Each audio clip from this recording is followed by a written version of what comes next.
Support for the Leadoff on WGLT and WGLT.org comes from the Central Illinois Regional Airport. Passengers can access air travel from Sierra with parking at no cost and at a location close to home. More at CIRA.com. A Bloomington food pantry has seen longer lines since SNAP benefits were put in jeopardy. That's one of the things you need to know to start your day for Tuesday, November 4th. I'm Lauren Warnicki, and this is WGLT's The Leadoff. Now let's lead off with a new adaptive playground unveiling at Stevenson Elementary in Bloomington, which celebrated giving access to play for students previously stuck on the sidelines during recess. The ceremony also gave an opportunity to remember a late student who would have loved to do the same. WGLT K-12 reporter Braden Fogerson has more. There was quite a feeling of celebration when Stevenson Elementary School in East Bloomington unveiled the more than $1 million playground Monday. The new playground features ramps, guardrails, and swings make recess more accessible to all students, including those with disabilities in Stevenson's Dynamic Learning Program, or DLP. Stevenson Elementary Principal Lynn Shook says she brought it to the attention of District 87 Superintendent David Mauser when he took the job in 2022. I brought him over here to look at what we had and show him that we have students that are in wheelchairs hanging out underneath the trees. Like they just couldn't access the equipment. The playground was dedicated to Raimundo Bucio Flores, a DLP student who was killed in a car accident last year. Many teachers showed their emotions during a moment of remembrance for Raimundo, something his father Francisco says was important to see. It means a lot to our family knowing that he is very loved here and still is loved, you know. Fifth grader Ella Thill is a peer buddy of a DLP student. Peer buddies develop friendships with students with disabilities through one-on-one hangouts.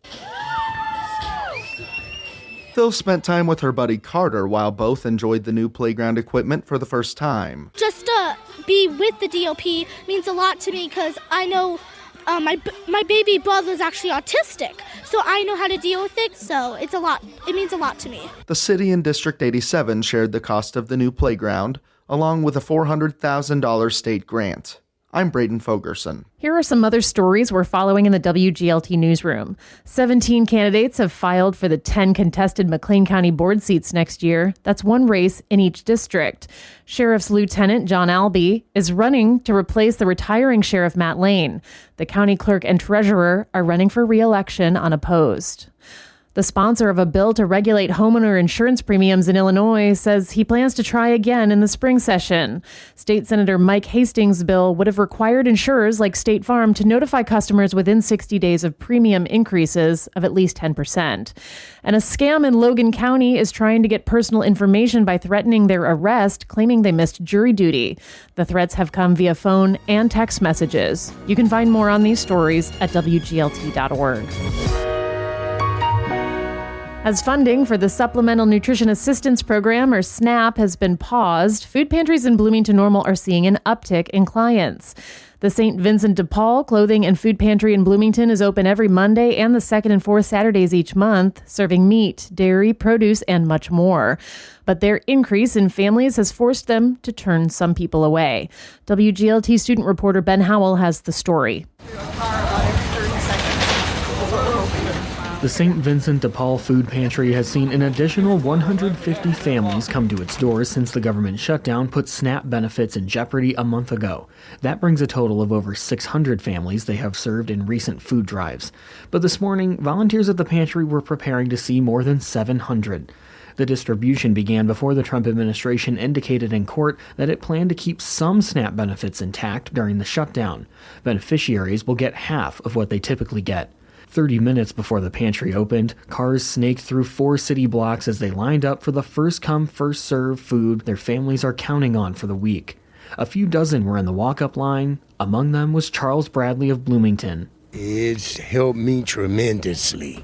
Yes, because in these troubling times, I mean, the extra food and the nourishment would be very much appreciated and thankful. Bradley says he came to the pantry today because SNAP benefits were put on hold. He says he hopes funding will be restored soon, not just for his sake, but for the entire community. It not only affect me, it affect a lot of people. And so, if they lift it, look at the help that they would be providing for the community and the people. Just behind Bradley in line was Christian Hoyt of Bloomington. Hoyt says SNAP gave him about $500 a month in groceries between him and his girlfriend, but now the food pantry accounts for over half his food budget.